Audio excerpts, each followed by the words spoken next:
Ali ste vedeli, da lahko v Sloveniji vozite kolo tudi pod zemljo? Ker zakaj bi kolesaril čez goro, če greš lahko skozi? To se da na Koroškem. Kot edini na svetu imamo to priložnost, da gremo s kolesom po rudniku. Rudnik Pece oziroma v Mežici, tam se vse skupaj začne, peljejo te seveda do Črne, tam spoznaš vodiča, dobro, v bistvu ga že prej, ampak tam ti vodič začne predajati bistvene informacije. Evo, zdaj gremo na kolesarsko pot skozi podzemne Pece, skozi bivši rudnik svincava cinka Mežica. Čaka nas zdaj okoli 6 km vožnje po starih opuščenih rudniških rovih.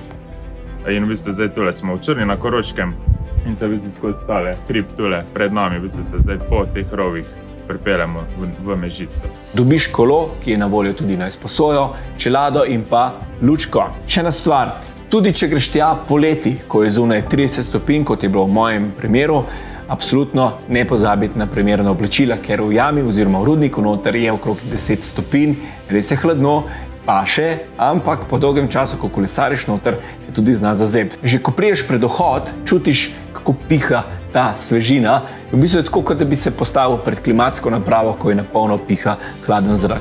Tako da je res osvežitev za poletne dni. Kondicijsko je zadeva res nezahtevna, gre za 5-kilometrsko pot, nič kaj veliko višincev.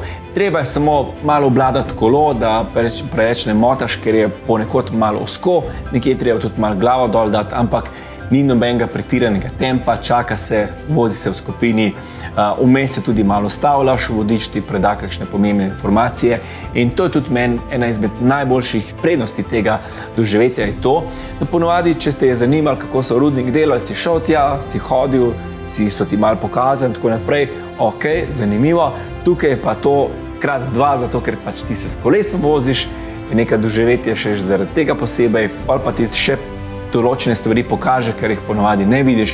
To je, tu dol se prepičijo, to je zadnji. Tle dol. Ja. Prepičijo s kolesom. Kje se pa stavlja? Da tu fajn zari, da tu dobi fajn banda, narejena vidiš, kot je predvo. Iztek. A se ti hecaš sploh se ne vidi, na posnetku se vidi, koliko je to strmo. Ampak to... Se gor fajn, 45 stopinski napor. Najboljša stvar, to je pa edinstvena izkušnja, ki je pa ne moš nikjer drugje doživeti, je pa ugasneš luči. Seveda, ko se ustaviš, stopiš dol s kolesa, se ugasnejo lučke in takrat doživiš čisto temo. Ker tudi, če ti zapreš oči, evo zdaj, ko mi luč sije, še vedno vidim neko belino, nekaj čez gre, ampak tam noter pa ni nobene svetlobe in tudi, če ti imaš odprte oči, pa daš takole roko pred očmi, nič ne vidiš. Tale most, ki se rad pripeljali, v bistvu zaradi tega, ker je pod nami tudi drča. In ta drča je predvsej dolga, ker gre od tule iz 4. obzorja se spusti dol na 7. Torej naredi skoraj okroglih 100 višincev in po njih so spravljali vse material.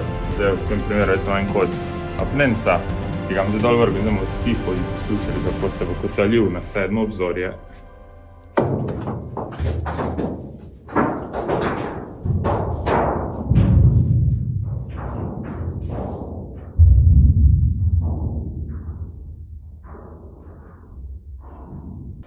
To je proper šaht.